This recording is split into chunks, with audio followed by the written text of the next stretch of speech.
ముఖ్యమంత్రి మాట్లాడితే అయితే తిట్లు, లేదంటే దేవుళ్ళ మీద ఓట్లు. ముఖ్యమంత్రి ఏం చేయాలి?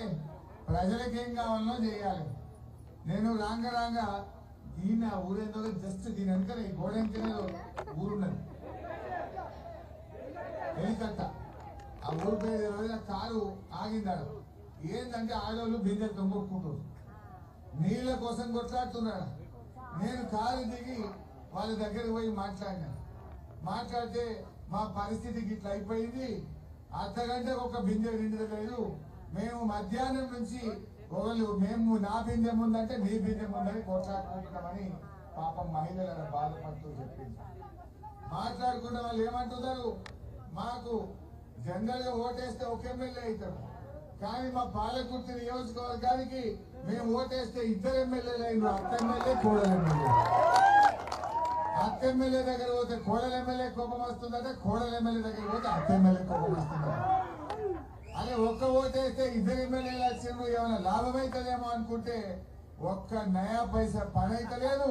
కేసీఆర్ ఉండగా వచ్చిన మంచి నీళ్లు చక్కగా వస్తలేవు, రైతు బంధు పడతలేదు, బోరు బావులలో నీళ్లు లేవు, కరెంటు చక్కగా వస్తలేదు, మోటార్లు కాలిపోతున్నాయి, పంటలు ఎండిపోతున్నాయి, మా బతుకులు ఆగమైనాయని అక్కా చెల్లెలు చెప్తే నేను అక్కడ వెనుక ఒక పావుగంట లేట్ అయింది. వాళ్ళ బాధలో ఉంటే ఏందని తెలిసే విని వాళ్ళకి ధైర్యం చెప్పొచ్చు. ఇలా మనం ఆలోచించండి, ఇలా ఏం జరిగింది రాష్ట్రంలో. కేసీఆర్ మంచిగానే చేసిండు, దయాకర్ రావు అన్న మంచిగానే చేసిండు, కానీ వీళ్ళు ఇంకేదో భాగిస్తామంటారు కదా, సరే ఒక్కసారి వీళ్ళని కూడా చూద్దాము అనుకున్నారు. కానీ పరిస్థితి ఏమైందంటే పేనం మీకు వెళ్ళి పొయ్యిల పడ్డట్టు అయింది, ఆగమైపోయింది.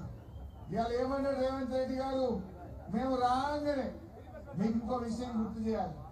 నేను ఇదే పాలకుర్తిలో ఒకసారి మీటింగ్ వచ్చిన ఎలక్షన్లలో, దయాకరణ ఎలక్షన్ వచ్చి నేను ఏమన్నా, ఇవ్వాలనే ఎలక్షన్ కమిషన్ అనుమతి వచ్చింది, రేపు ఆదివారం ఉంది, సోమవారం పండుగ ఉండేదో, పండుగ ఉన్నది, మంగళవారం నాడు మీ ఫోన్లన్నీ మోగుతాయి, టింగున పైసలు పడతాయి అని చెప్పిన.